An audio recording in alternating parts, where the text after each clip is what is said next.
What would your life look like if instead of asking why me, you ask what's next for me? Oh, goodness. I got to ask you that again.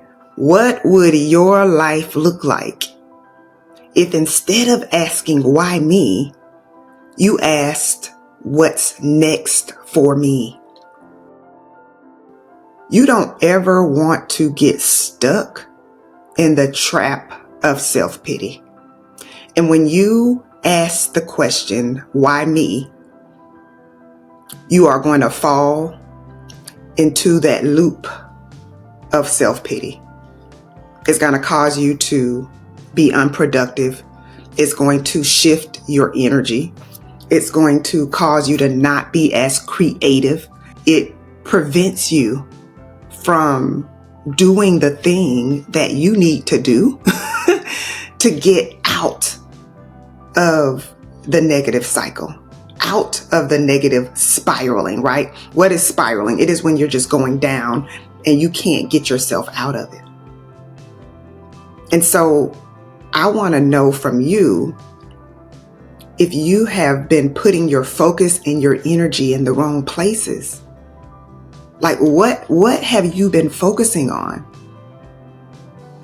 And if it's not on growth, if it's not on developing yourself, if it's not on problem solving, if it's not on finding the solution, like if your focus has been on complaining, if your focus has been on what's missing, if your focus has been on what's lacking, if your focus has been on what someone has done to you or what did not work out in your eyes, then your focus has been in the wrong place.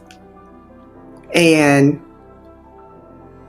focusing on the problem, focusing on the fact that you were done wrong can initially feel comforting, but it does keep you stuck in a cycle of inaction. It keeps you stuck in a cycle of negativity. It keeps your emotions high.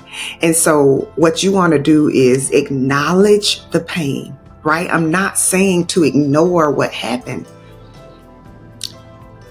Like when I experience rejection, and I experience rejection a lot, just about every day. And I experience rejection just about every day because I put myself in front of it. Because I have discovered that those who exceed their expectations are those who are not afraid to risk being rejected.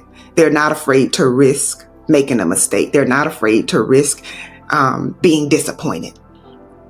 And so I will say this, I have made a lot of big jumps and leaps, but I did not do it on my own, right? I did not do it on my own. God, the Father, has been with me, right? But I must say that if I had stayed in my head about some of the decisions that I know I needed to make, I wouldn't be where I am right now. I promise.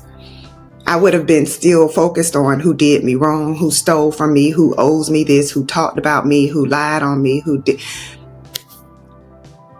My focus was in the wrong place. I had to let that energy go. Like some of you are giving other people too much control over you, too much control over your emotions, too much control over your results. Like you got to be willing to move away from that. And so are you giving your challenges power over your potential? Are you giving are you giving other people more power and control over you than they should have?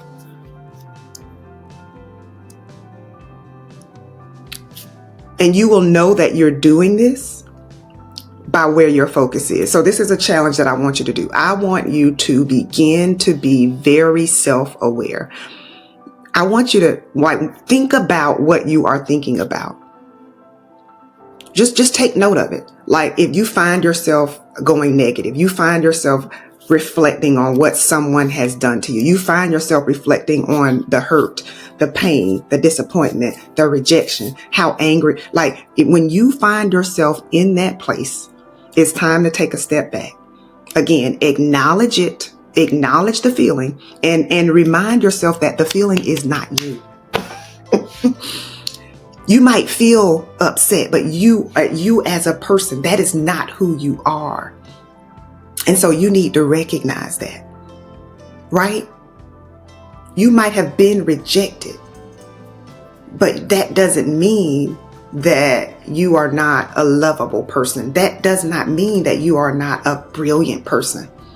And sometimes it means that you are aiming too low.